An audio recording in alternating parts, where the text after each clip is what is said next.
Welcome to the Perfect Life Awakening Show, hosted by Royce Morales. Royce has been a transformational facilitator, teaching groundbreaking, spiritually based courses for more than 4 decades. She is the author of 3 books about her teachings. Join Royce as she takes you on a journey into how to live your best life and find your true purpose through discovering the origins of subconscious, disempowering notions and releasing them. She talks with experts and inspiring people just like you who learned to trust their intuitive inner wisdom, which led to life-changing shifts. Today, her guests live an empowered existence and are helping change the world to a higher consciousness place based on truth and love. You deserve to awaken to, align with, and embody your true self and live a life filled with love. Transform yourself from triggered to empowered and create your perfect life. Here is your host, Royce Morales. Hello, everyone. Thank you so much for joining me today. And as always, I'm excited to have my amazing guest today. But before I even introduce her, I want to just talk about the title that I gave this show, Love for Life. I think it's a really important notion that, because we're kind of in a society that everything is kind of throwaway and, somebody bugs you, so you divorce them or, I've done that myself. And I just think it's so important to understand what love is and how to maintain it. And let's go back half a sentence ago where I said what love is, because I don't even think people know what love is. I have my own definition of it, and I talk about love all the time. I used to call my program Perfect Love Awakening, but I changed it to life because it was more inclusive. But, what the heck is love? And I'm sure my guest today is going to talk about that. But to me, love just means acceptance. We don't have a part of us that is trying to push something away. We're accepting it. And of course, it has to come from accepting ourselves. That's pretty obvious. And it's also one of the things that I have seen is something we want more than anything else in life, and yet we're terrified of it. We're terrified of deserving to be loved. And that's one of the things that I talk about over and over and over in my courses. So enough about that. Let me introduce Nancy Landrum.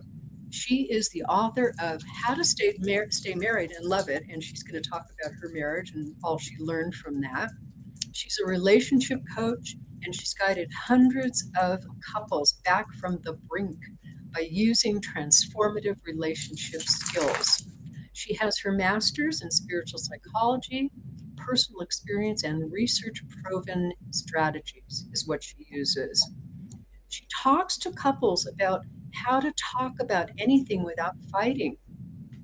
That's key. That's amazing.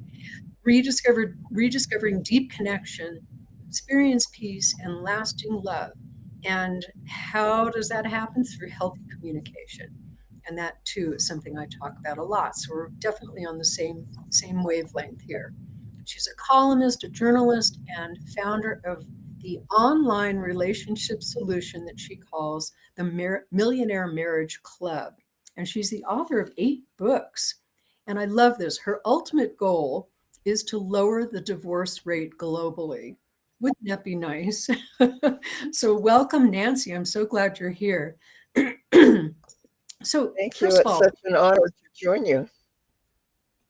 It's such an honor to join you. Thank you. So tell us a little bit about how your childhood kind of started you on this path. What happened to do all that? By the time I was 3 years old, I decided I'm going to have a happier, more loving marriage than I observed in my parents. They were wonderful people in many ways. They had high character. They were people of faith. Their church and their faith was very, very central to our lives. But they didn't know how to treat each other very well. There was a constant level of bickering going on. that really wounded me as a child. I longed to see them treat each other with kindness, affection, respect. I think in my entire lifetime, I only saw them hug each other once. Wow. And they not only didn't know how to treat each other very well, they came from a generation where survival was the goal. And I understand that now. But as a child, I was clothed. I had a roof over my head, but I wasn't cuddled. I wasn't told I love you. My accomplishments were not acknowledged or nurtured. And that left kind of a gaping hole in my self confidence. But that decision as a 3-year-old literally set the trajectory of my life. I'm going to learn how to have a happier, loving marriage than I see in my parents. And as soon as I learned to read, I fell in love with reading and books. And I literally saw myself sitting at a desk as an adult, writing books that would help other people have better relationships. Wow. I consider this a download from God. I think it was a purpose that seed was planted in my consciousness that guided the trajectory of my life for the rest of my life, actually. Now, it's a good thing at that age that I didn't realize there'd be 40 years of pretty hard lessons before I had anything worth writing about or sharing.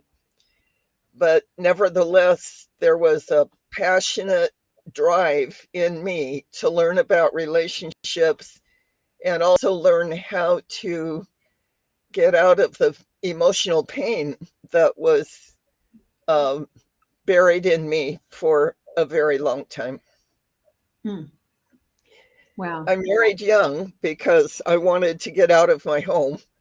Right. I also was very fortunate to marry a very good man.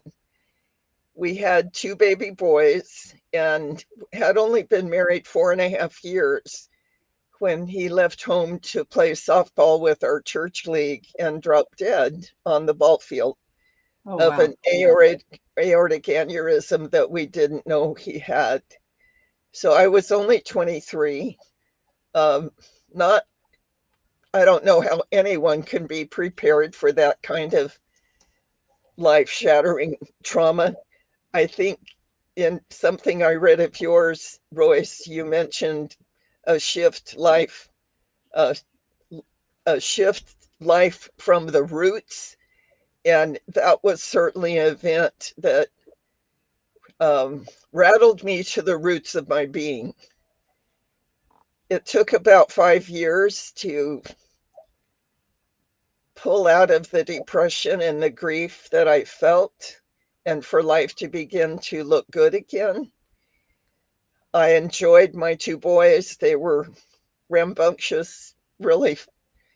We had a lot of fun together, as well as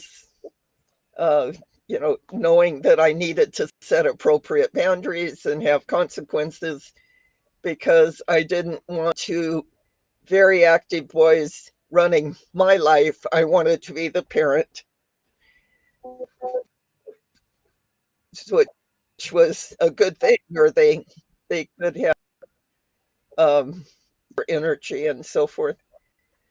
But I'd been single for 13 years when a mutual friend introduced me to Jim Landrum, who was also a widower. He had 3 children, and we fell madly in love. We were just so excited to find love again. We were sure because we were older, we'd been through a lot, we can handle anything.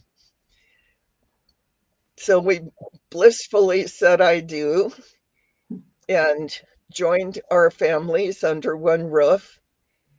And then the next level of learning began. And so it begins.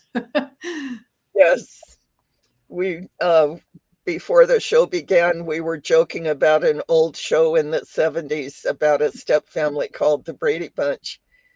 We were not the Brady Bunch. We didn't have a cook named Alice that handled all the kitchen duties and did the laundry and all that. I never had an Alice. And it shocked me how much more time it took to prepare meals for 6 people rather than just 3. It was a a shock how much more work a big family was.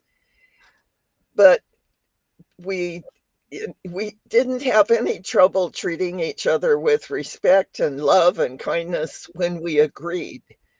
But we had one issue over which we disagreed very strongly. It started out as a small irritation. We'd kind of have a bump in the road, we'd kiss and make up and move on.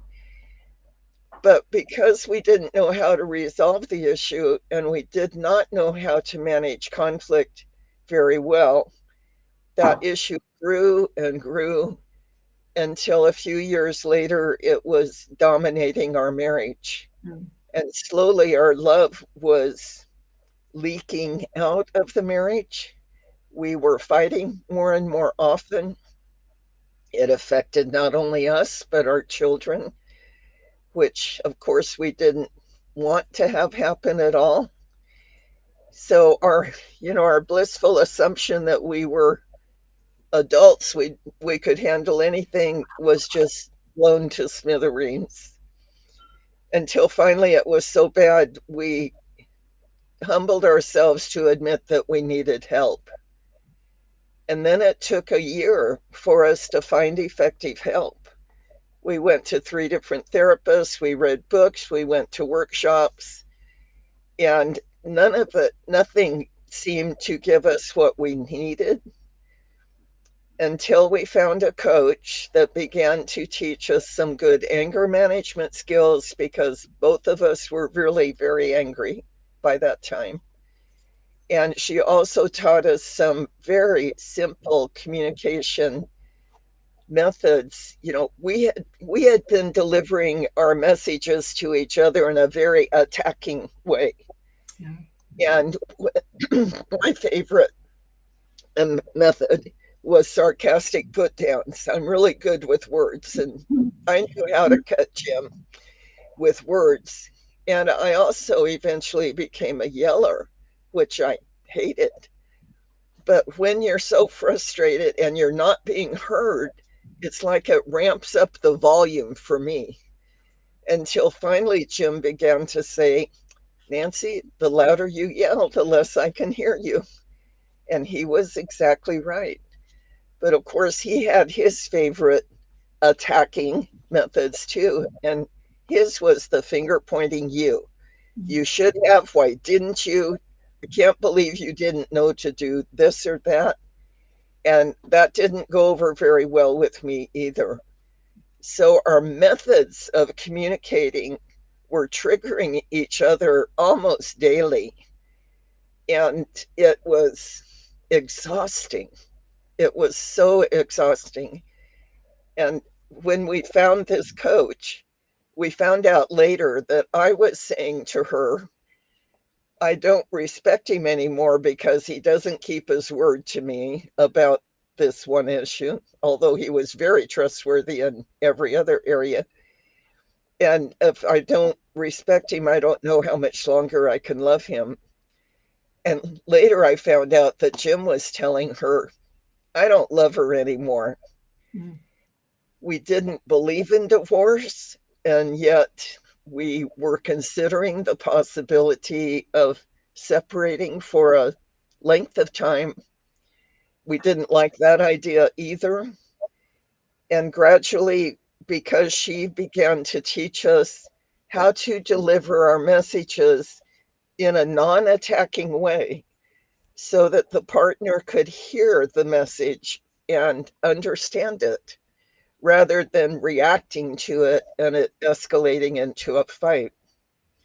The first time we sat down to talk about our hot issue, using this respectful language. It wasn't very pretty. We weren't real good at it. We kept having to self-correct from our old language to the new language. But we made it through 40 minutes without it escalating into a fight for the first time in years. Wow. It felt like we were witnessing a miracle between us.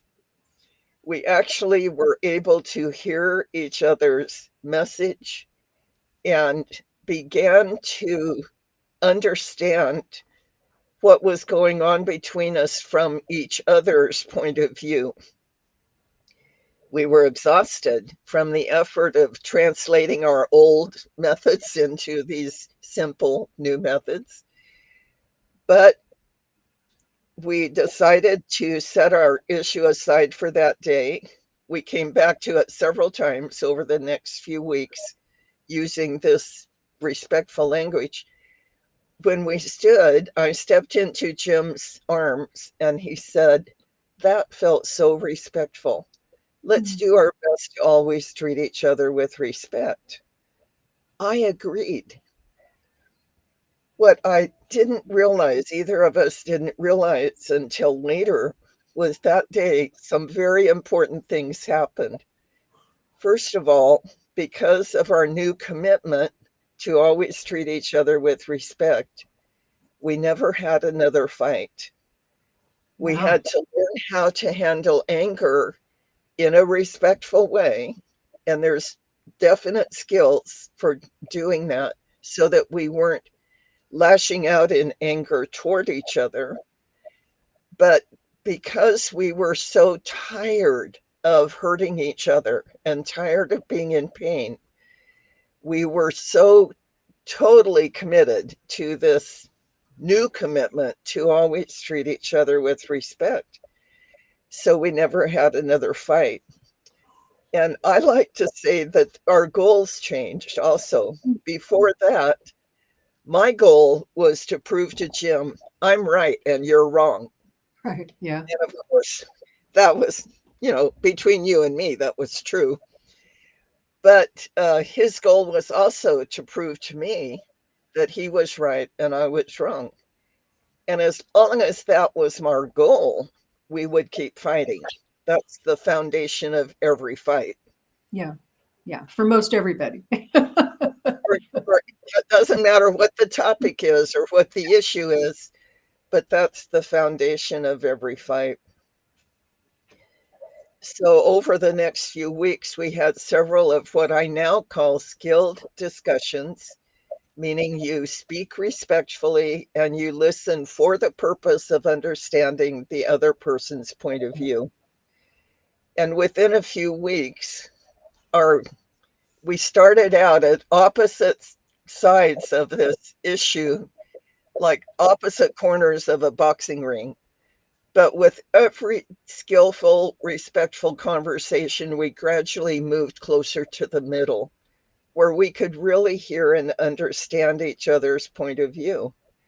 And that led to a resolution of the issue that we'd been fighting about for 7 years. It was Wow. magic, Royce. It was magic. Huh. So just by communicating in that way, the issue resolved. That's interesting. Well, it's pretty hard to consider a mutual resolution to an issue when you feel very strongly on one side of it and your partner feels very strongly on the other. So it required some pretty radical shifts in perspective for both of us. And yet, when we had more empathy for each other's position, we were able to make that radical shift and resolve the issue. From that day in our bedroom, when we made our commitment to always treat each other with respect, we had 17 more years of blissfully happy marriage without even a harsh word between us. Although, our lives weren't perfect, we had challenges like everyone has, but we didn't take the challenge out on each other anymore. We became true partners. And as a couple years later, Jim suggested that we begin teaching other couples what we had learned because we had so much trouble finding effective help. So we began teaching a class called How to Stay Married and Love It. We wanted to stay married the way our parents had, but we wanted to love it a whole lot more than it seemed like they did. We taught that class together for 11 years. Wow. During that time, I went back to school and got my master's degree in spiritual psychology, and then wrote the book titled How to Stay Married and Love It, Solving the Puzzle of a Soulmate Marriage. And that was published in 2002. Jim was diagnosed with terminal cancer in 2004. Oh. We had a precious year together before he died. That wasn't certainly not our plan. We thought we would be teaching together for 10 or 15 more years at least. And it took about a year for me to regain my emotional footing. I realized there was nothing else, that our children were grown and out of the house long before that. There was nothing else that I felt passionate about doing with the rest of my life. So I began teaching some other curricula for a few years, and then went back to private coaching. The coaching part had begun while we were teaching our class together. Some couples needed more support than they got in class, and so I would see them as private clients. So altogether, I've written 8 books about various aspects of healthy relationships, currently working on my 9th, and have coached or taught in classes hundreds of couples the skills that transformed our marriage. I might also add that of our 5 children, every single one of them, in their own way and at their own time, have expressed appreciation for the work they did and what they learned from us about the skills that keep a marriage loving for life, that help couples resolve conflict. It isn't love and commitment that make a marriage work by itself. They're important, certainly. But the third leg of a 3-legged stool, the first 2 legs are love and commitment, but without respect, a marriage falls apart. Couples who end up in the divorce court at one time loved each other and thought they were committed to each other, but without respect, the conflicts in any close relationship, like intimate marriage relationship, if you don't know how to manage conflict with respect, then it slowly erodes the love and commitment until they're gone, and you end up in divorce court. My dream, my passion, is to spread the message that marriage requires education, the education of skills. Most of us, many of us, grow up in homes where we don't see respectful communication modeled. We don't see respectful conflict management modeled. And we take the lack of good skills with us into adult relationships because that's all we know.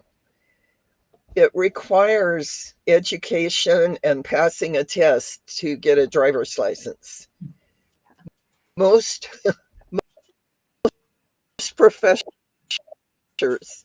professions require an education. Before you get paid to do a job, you have to know how to handle the job. Some of us that were introduced to computers later in life probably took classes to learn how to manage computers. But we think that if we're in love, that's all it takes to say I do and be happy for the rest of your life. Right. For some of us, that's not enough. It certainly wasn't enough for Jim and me. Yeah. Yeah. Wow. So many questions to ask. I'm just wondering, when you say you had a conflict, does that mean that, like, he wanted the lights on at night and you wanted them off, or was it deeper than, was it something that was more like your core value, or something that was triggering you? Because I talk a lot about triggering, and I find that most of the time, even if it's a core value issue or the light turning off or whatever, there's something that's being triggered, and if you don't get to that in the conversation, it could go on forever. Does that make sense? Yes, it makes perfect sense. Thank you, Royce. Something as simple as turning the light on and off might be the surface issue, but generally, if you have the skills to take it deeper, you'll discover the issue is much deeper than that.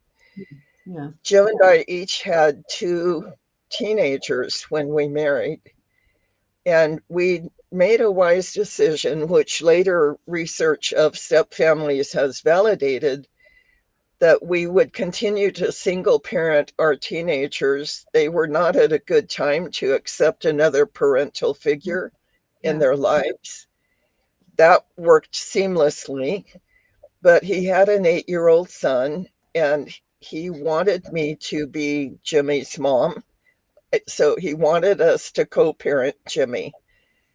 But we came to the assignment of parenting Jimmy from 2 very different perspectives. I'd been a single mom of 2 boys, as I said earlier, and I loved them. I was affectionate. They heard I love you frequently, but I also had certain rules and consequences if they were disobedient.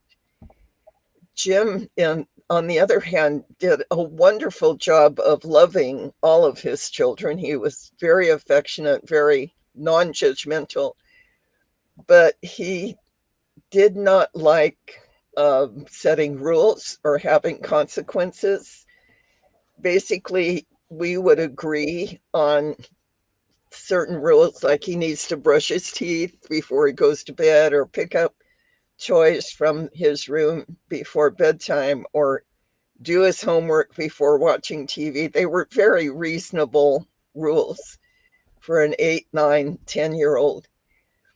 But then and Jim would give me permission if he were gone.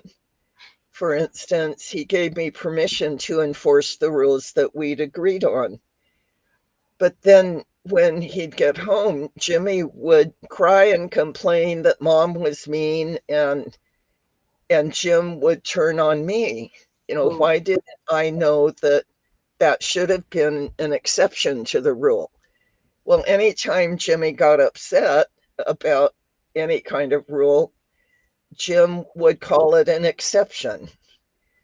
So what Jimmy learned without Jim's intention at all was that he could manipulate Jim and turn Jim against me so that this child, Jimmy, could get his own way.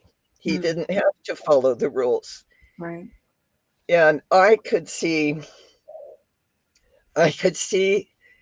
the long range effects of that disconnect between Jim and I. And it deeply concerned me for Jimmy's sake. But Jim just could not see that. He talk about childhood.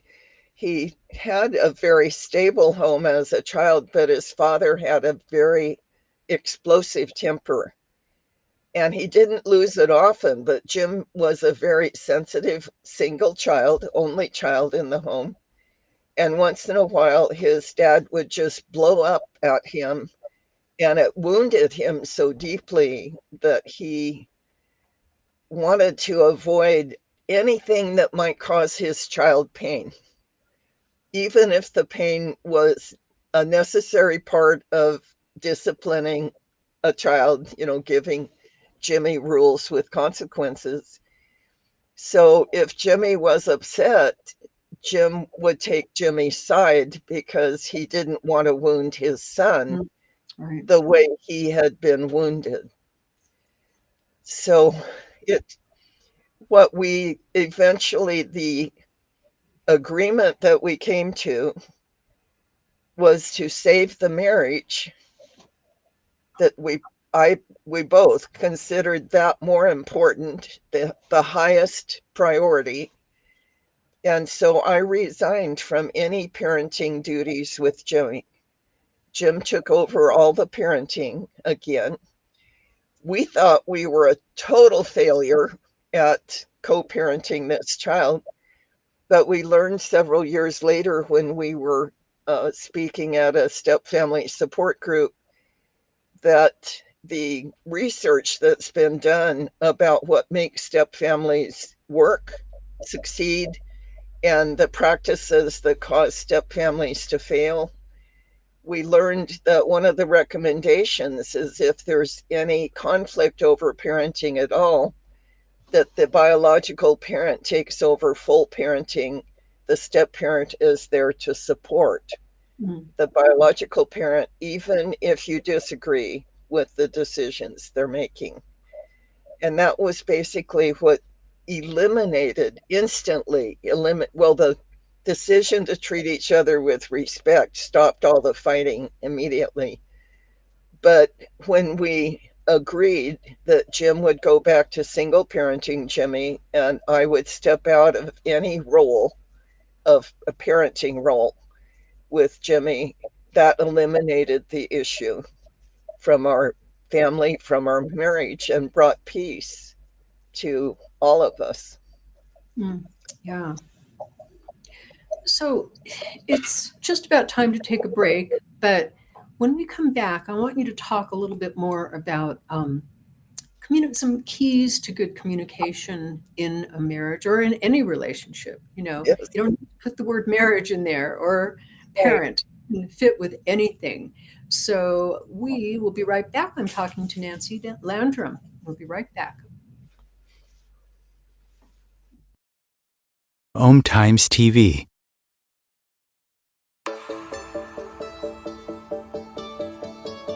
Do you crave joy but feel stuck?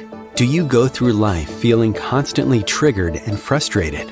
Fear is likely the culprit, and subconscious fear is likely sabotaging you. Perfect Life Awakening is a time-tested, spiritually based approach to inner transformation created by Royce Morales. For over 40 years, she has helped people get to the origins of subconscious fears and ultimately help them find their true purpose and a life full of joy. Sign up for Perfect Life Awakening today at roycemorales.com. You deserve to go from triggered to empowered, shifting your life with Perfect Life Awakening.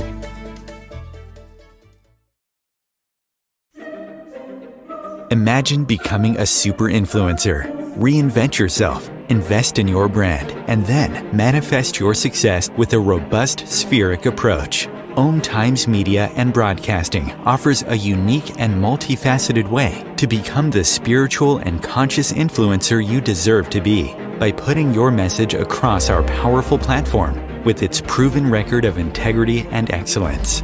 Through our produced shows, Om Times offers the opportunity to become a social media TV personality, a radio show host, an Om Times magazine columnist, and a syndicated podcaster, all in one shot. By live streaming your show on Om Times TV and broadcasting it across the extensive Om Times radio and TV networks, you become more than a host. You become an ambassador and a force for positive change. Om Times. Open yourself to the possibilities.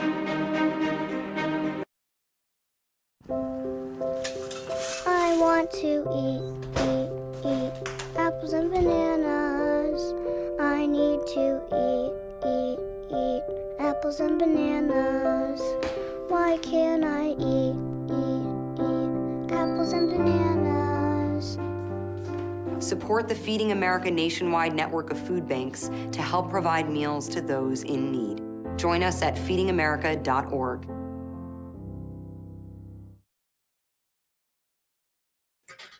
Welcome back. I am talking with Nancy Landrum. We're talking about communication, staying in love forever. And I mentioned before the break that this information can certainly hold a lot of value for any relationship, which I'd like you to kind of maybe expand what you're talking about. So it's not just about marriage and step families and all that. So tell us, what is it that you think is really the key to good communication? You were saying respect before. What else could you add to that? Respect is kind of a vague concept. How do you define respect? Yeah. We would have agreed we needed to be respectful to each other, but without someone to tell us, what wording do you use that's respectful? How do you listen respectfully? When I wrote the book, How to Stay Married and Love It, I included a list of 40 different disrespectful ways of communicating that are very common in our culture. Things like the accusatory you that I mentioned was Jim's favorite, sarcastic comments, hurtful humor, interrupting someone else when they're speaking. Gosh, the not really listening. Many times we act like we're listening, but we're really planning our rebuttal. Yes. We're not really attempting to understand the other person's point of view. So the learning to speak with respect meant keeping my voice low, not screeching, not yelling, and putting the words together from my own point of view, using what are called I messages, like I think, I wish, what I really am concerned about is, and how I feel. Feelings are, in my opinion, one of the most valuable keys to communication that connects you to the other person. Like, when this happens, I feel loved. When you do this, I feel validated. When you listen carefully, you're meeting my need to be heard. I have come to believe that the basic need in all of us is to have at least one person in our lives that gets us, that is willing to hear and understand who we are, where we're coming from. And in our case, that meant that when Jim spoke to me, shared his point of view, I demonstrated that I was listening by repeating back to him what he said in my own words or in his same words, but repeating back to him to just let him know, to validate, I heard what you said. I don't have to agree with it, but by repeating it back to him, I'm giving him the deep satisfaction of knowing I care about what he said. And I'm listening to try to understand from his point of view what is going on in his head, what is important to him. When Jim would repeat back to me what I said to him, it was like a soothing balm on my soul. Finally, someone is hearing me, understanding me, wants to understand who I am and what is important to me. One of my sons was in his 20s, was very angry about, in his perception, how I had kind of abandoned him during his teenage years. And I wanted him to understand what I was going through at that time and why he, in his mind, was neglected. But what he really needed from me was he needed to express his pain. and know that I listened, that I heard. And as I began doing that over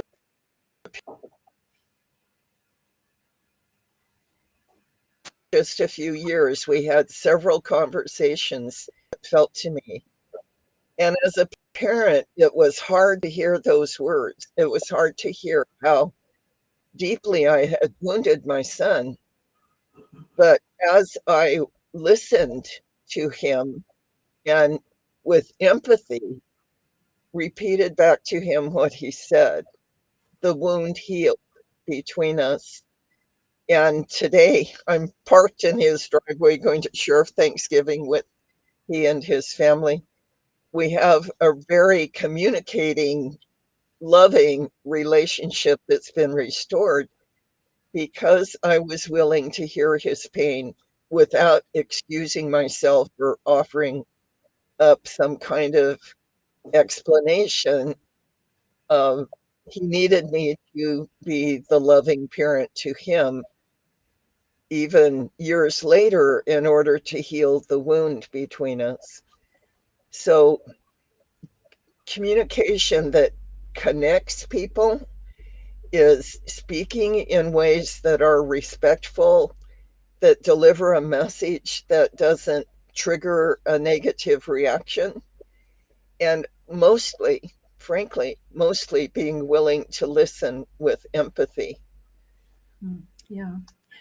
But what about there are situations where a child, a grown child, or a partner just refuses to communicate. They hold it in, or it comes out in misdirected ways, or all that stuff that people do when they're suppressing things. What do you recommend for those situations?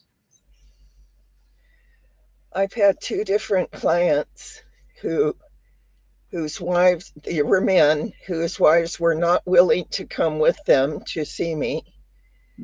And in one case, been, she'd been sleeping on the sofa for years and angry. And in the other case, she'd actually left the marriage already. And these two men were determined to win their wives back into a loving marriage. They were willing to change their own behavior, learn to communicate themselves, their own point of view with respect and with empathy, willing to listen. And in both cases, they won their wives back into the marriage. Now, that might not always happen, Yeah. but marriage is a closed bubble. So when one person makes changes in the way they handle the relationship, it has to impact and um, create a response from the other partner.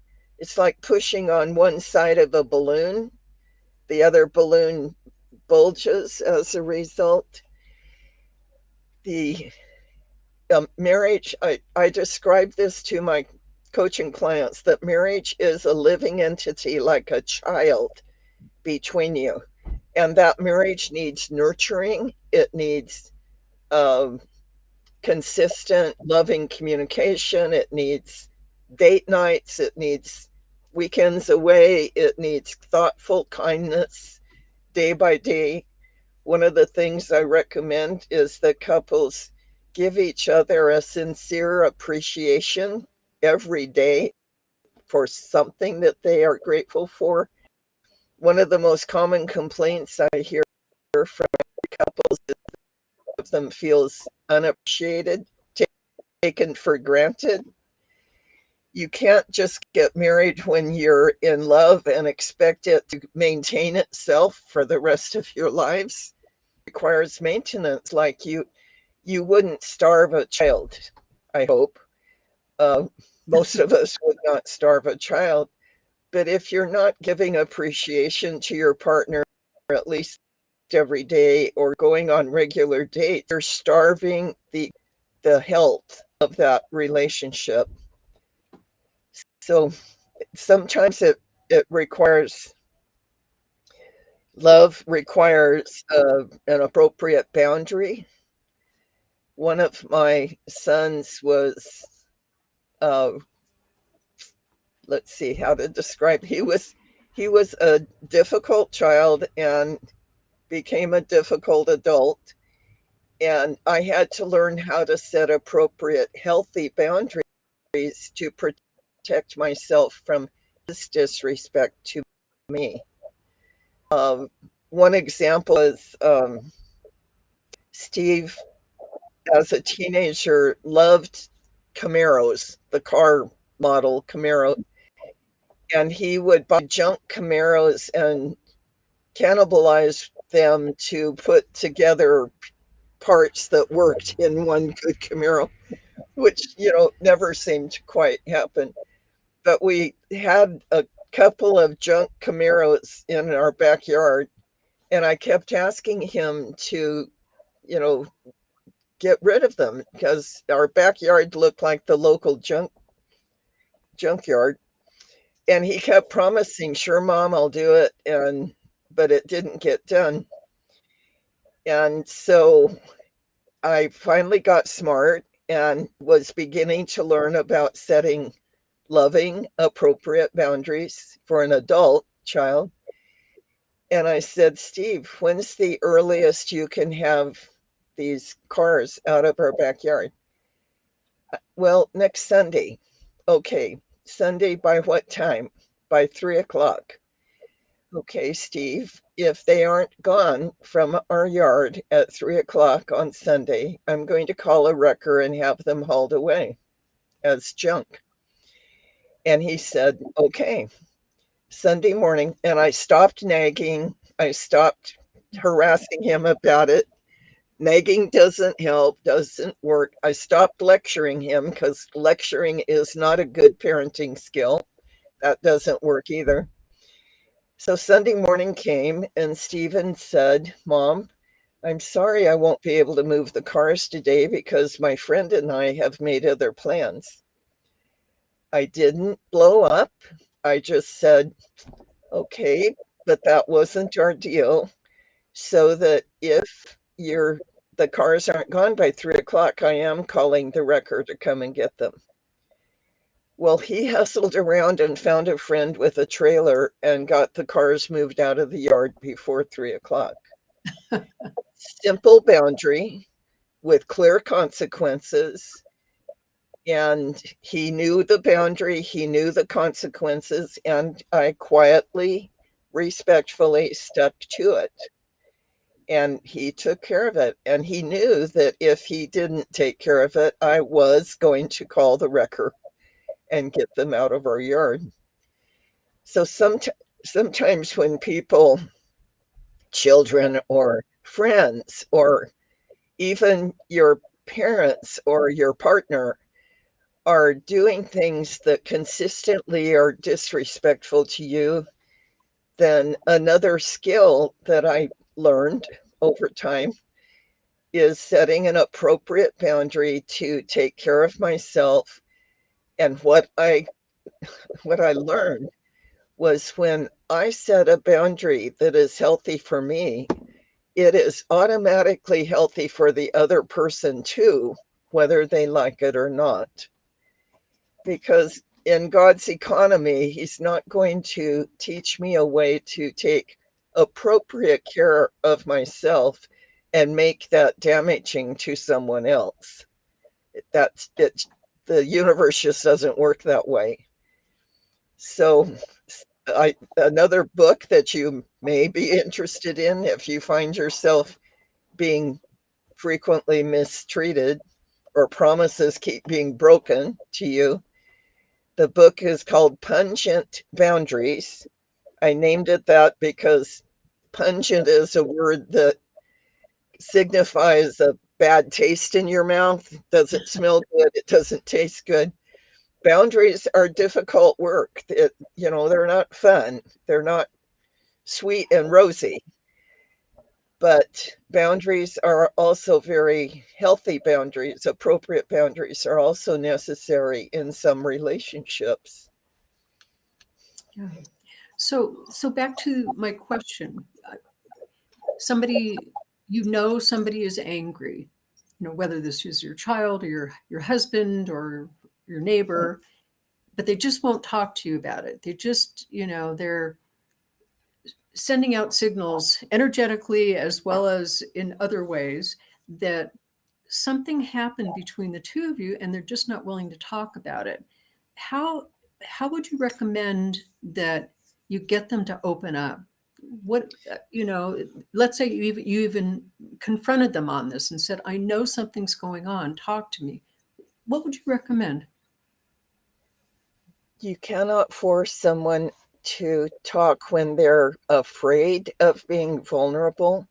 Mm-hmm. In fact, the more you push them to talk, the more they may clam up. So one skill that is taught in my online course called Millionaire Marriage Club is called perception checking. And if your perception is that they are angry with you, then you call it out. You just say, my perception is that you're angry with me. Is that true? If they say no, but it is true that they're angry, you just say, I'm willing to listen. I want to know what I may have done that has made you so angry. I'm willing to listen whenever you are willing to talk. And then you walk away. You've left the ball in their court. They have power now. They're far more apt to open up when they feel like they've been handed the responsibility of talking, and you stopped pushing. You stopped nagging them to talk. It's far more apt to happen than if you keep pushing for them to talk. They're saying anger in their behavior without saying it with words. Right. And Yeah. some people are too afraid. They may have come from a family or a situation where they're punished for being angry, or they are rejected if they verbalize anything that's negative. And so being vulnerable enough to admit they're angry may be a huge hurdle for them. Yeah. And Yeah. generally, pushing doesn't make it happen. Right. So we only have a couple minutes, and Yes. I'd love you to tell us a little bit about the Millionaire Marriage Club and your books and promote away. Well, I call How to Stay Married and Love It my signature book. It tells the story of the recovery or transformation of our marriage, along with teaching all the skills that we had to learn. There's also examples of many other couples that were in our classes and how these skills transformed their marriage. That's the big one. I wrote a book called Stepping Together, TWOGETHER, about the research validated principles that help step families succeed and those common practices that generally lead to step family failure. That's stepping together. As I mentioned, Pungent Boundaries is about setting healthy boundaries in a way that is self-honoring and also honoring to the other person involved. The online course, there are two of them. One is Millionaire Marriage Club. It teaches all the skills I've been talking about in an online format where you can go through the course from the privacy of your home, either alone or with your partner, to learn these skills. It's very reasonably priced.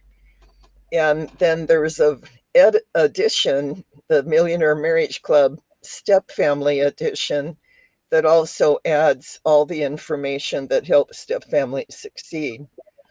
You can go to my website, which is nancylandrum.com, and find all of those resources, as well as if you're interested in private coaching, there's a contact page on the website where you can email me and request a strategy appointment where You and your partner, if you're married, can ask me for a private appointment to see if we're a good fit to work together to help you achieve a respectful and loving, lasting marriage. Awesome. Thank you so much, Nancy. Keep up the good work. Let's get that divorce rate down to 0, unless you're just not supposed to be with that person. And Yeah. thank you so much for being here. And I hope you just keep on doing your incredible work with so many people that deserve to be in love forever. Thank you. Their children deserve to grow up in a home where love and is the model. That is true. Yep. Thank you, Nancy. Thank you, And Roy. thank you all for tuning in. I'll see you next week.